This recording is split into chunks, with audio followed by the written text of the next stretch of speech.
Hello, dear ones. Father Peter John here, coming to you from All Saints Orthodox Church, Bloomington, Indiana.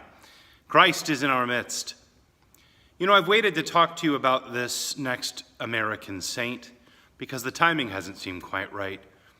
There's been so many hot and sunny days with the birds singing and the bugs buzzing about, trying to get my goat. And I didn't feel like it was an appropriate time to speak about St. Peter the Aleut. His story is really tragic. It's, of course, glorious and resurrectional at the end.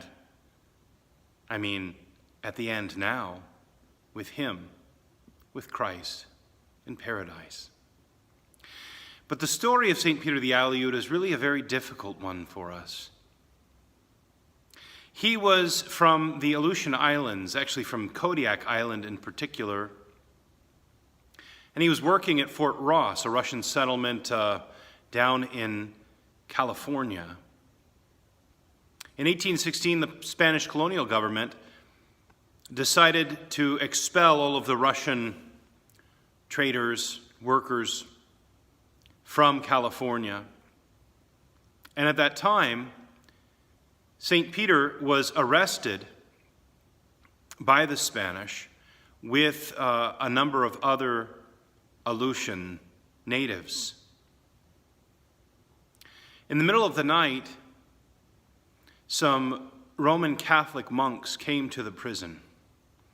They were determined to do whatever it took to make converts out of these native Alaskan Orthodox Christians. So they started with Peter, and they told him to renounce orthodoxy and be joined to Rome. Peter's response was, "I am an Orthodox Christian and I will not renounce my faith." And so they began one by one, cutting off his fingers and then his toes, asking him each time to renounce his Orthodox Christian faith. Each time he responded, "I am an Orthodox Christian, and I will not renounce my faith." Finally, he bled to death.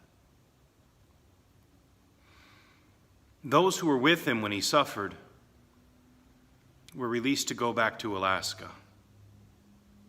When they reached Kodiak Island and they found St. Herman, they told him what happened to Peter. St. Herman raised his hands, stood before his icon, and cried out, "Holy New-Martyr Peter, pray unto God for us." That's it. It's a simple story. It's a tragic story. But it's the truth. It's history.